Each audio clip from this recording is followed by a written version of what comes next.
But anyways, if you Uber or Lyft, they don't allow you to do advertising. But as you see here, that plate says Chicago White Sox. You can blow it up, stop, frame it, zoom in. But the thing is, an Uber or Lyft driver could get a plate that says Cubs or Sox, or they could get a plate that says Home Depot.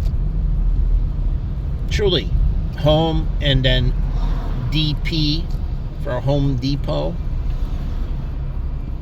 So they can abbreviate it. And why? I'm talking about driving around front and back plates.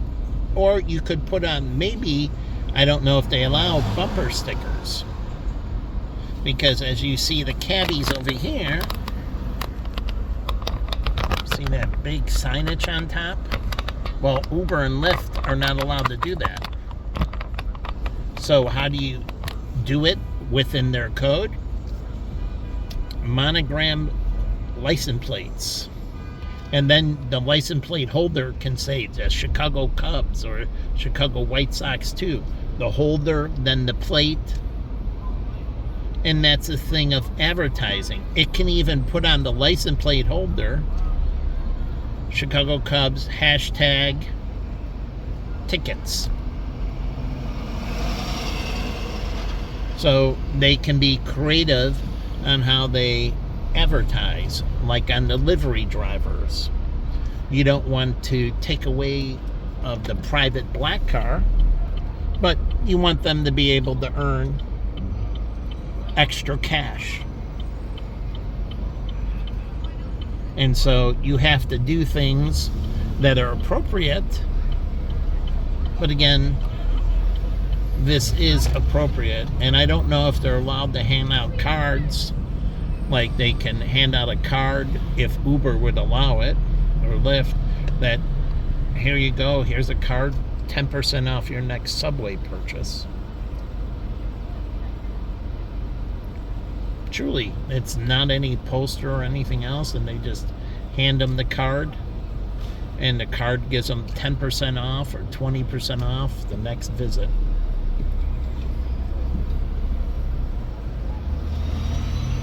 So they can do that and allow them to be compensated. So they have to figure out unique ways within the system. If I was not harassed the shit out and fired by Uber and Lyft and that, I was already talking to my friend Pete, who was doing both Uber and Lyft, and talking about business cards. You know, I had a thing for him to hand out. But it's generic. It's Subway. It's Jimmy John's. And there's nothing in the car. It doesn't, you know, one nice thing about Uber and Lyft is it's a natural car inside. There's no advertising, you know, nice seats and that. It's more comfortable than a taxi cab. And you get a variety of cars. So you get to pick the type of car. And this is what they don't. You should be able to drop down and it says available in your area and it lists out the type of cars. Truly. Do you want a 4-door Honda Accord? And it does give the year and the make. So somebody might have liked 4-door Honda Touring, and then with it, it says in the details, you press 4-door Honda, and then you highlight it, and it drops down details. Heated seats. Heated front and heated rear seats. In the wintertime in Chicago, heated seats are a nice feature. I didn't get compensated for that. Plus, my car is all leather. So I'm driving around doing Uber and Lyft with a touring Honda, which is, at the time, fairly brand new. And it has leather seats, heated, enhanced surround sound. Truly enhanced surround sound and other creature comforts And you could have laid out on there snacks available. Because they trying to compete, Uber and Lyft, you're competing with other drivers to get ratings. And so you have on there free mini bottles of water. Truly. But I got paid the same as everybody else that had Uber and Lyft, and they had shitty cars compared to me. Shitty fucking cars. And they got and mine had advanced safety features, front airbags, side impact airbags, other safety features. Truly. Automatic braking.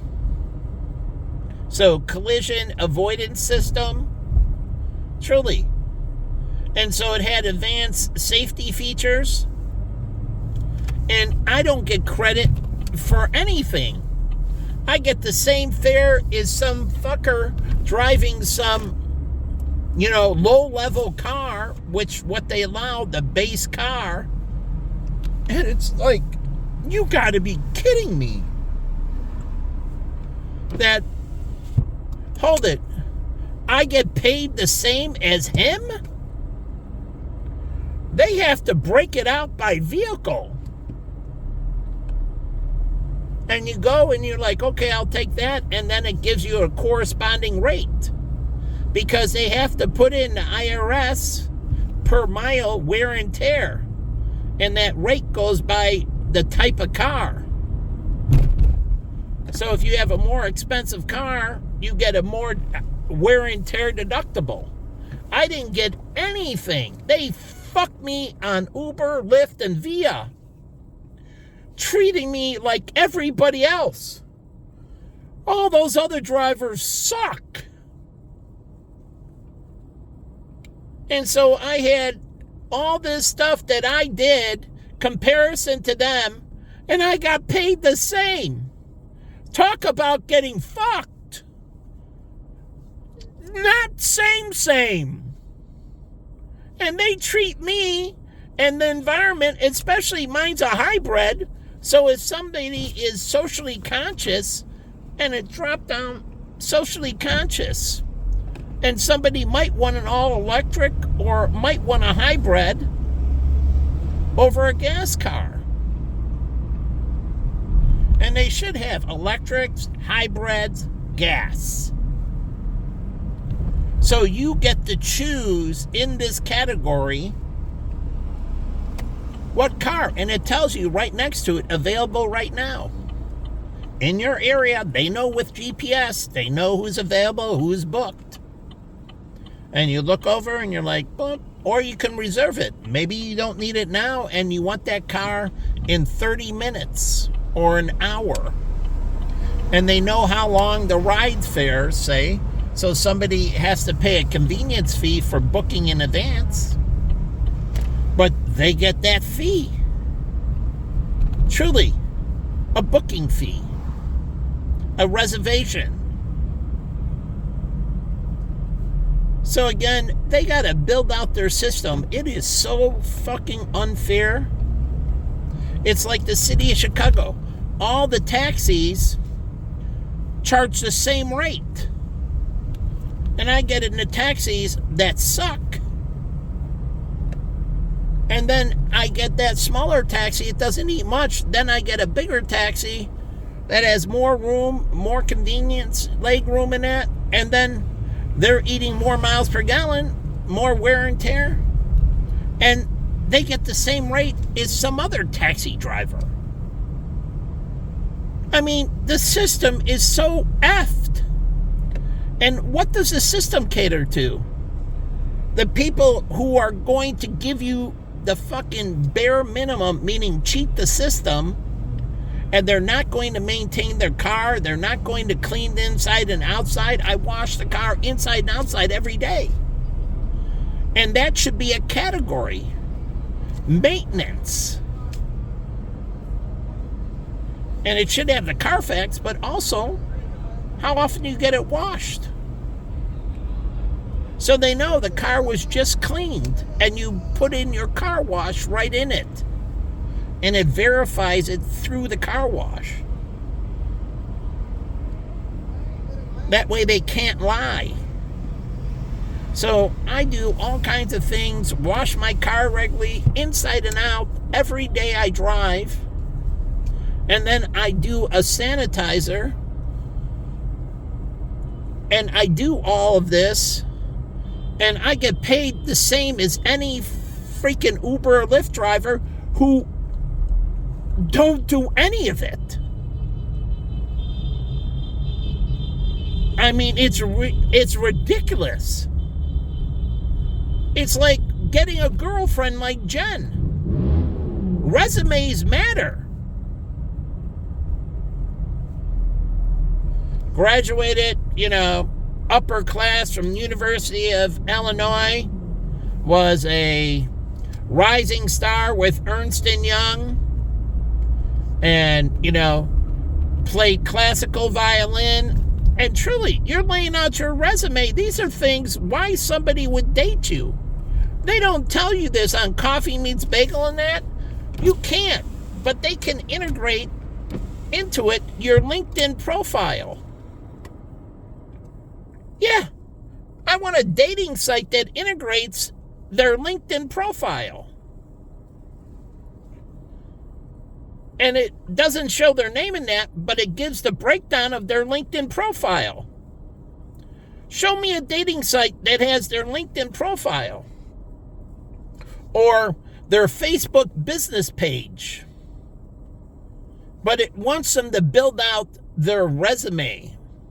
Like, you're Christian. But it doesn't say, do you attend church regularly? Do you participate in church? Like all the stuff on my resume, all the volunteer stuff I did for church doesn't even show up. So you don't know who you're getting. Truly. And so it's like the wild, wild west of dating.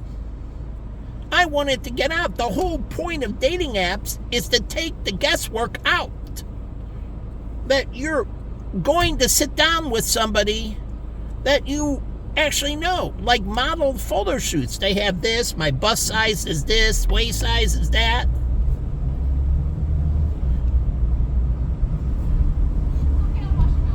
That's one parameter. And they should flag people if they lie.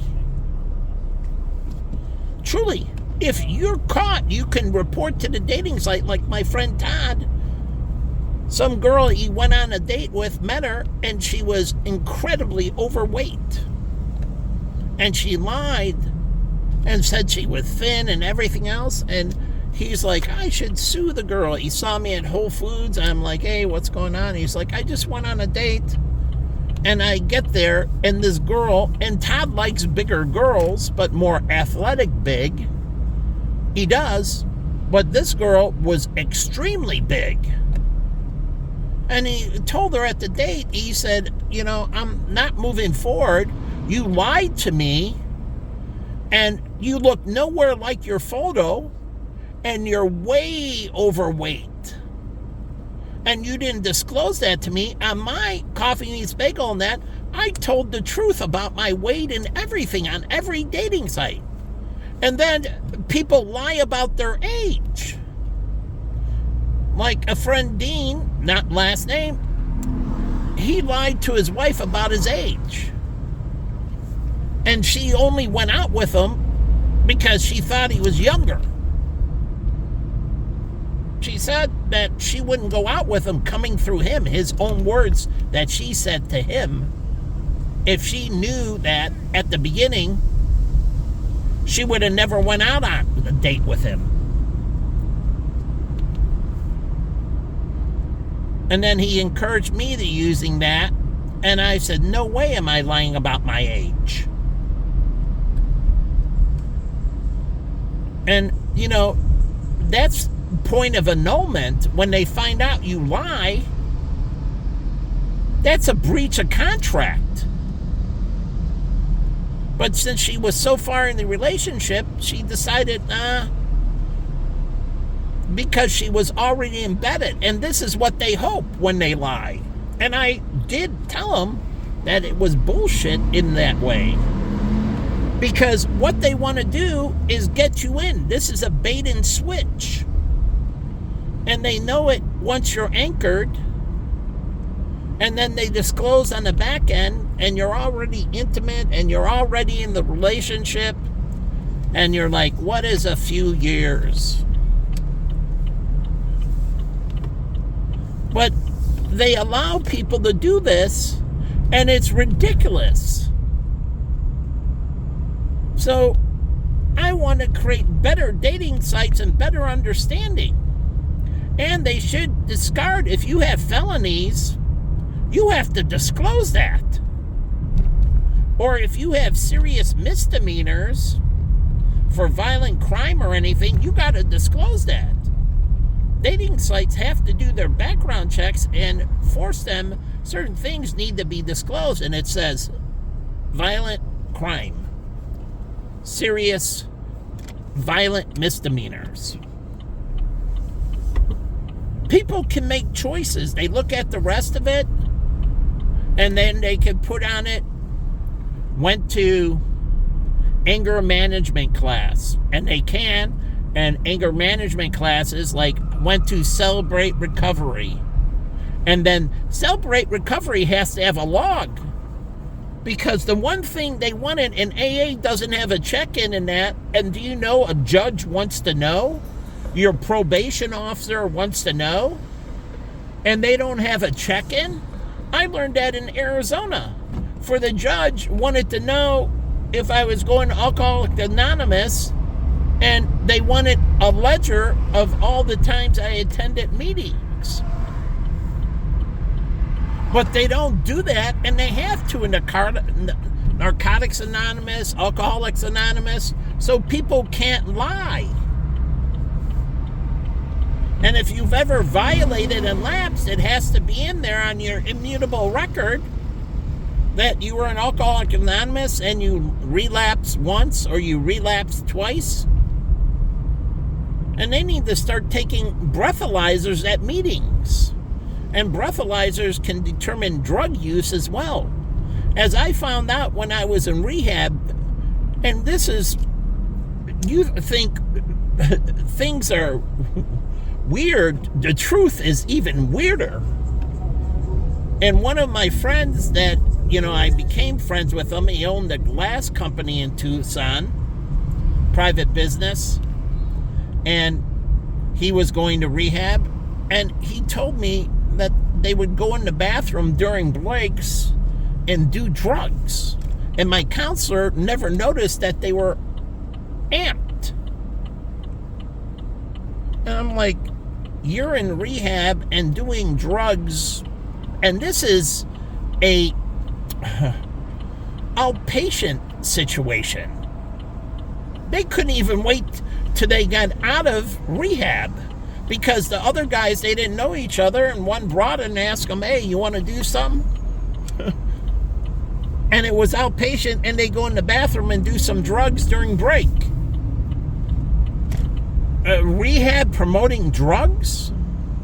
Now, we did have one guy come in drunk, and then he stopped the meeting and he took him to a detox in the hospital. But that was legit. He's like, well, you can't sit in the meeting hammered. And he's like, we need to, when he walked in, the counselor said we need to stop, and, brought him over to detox.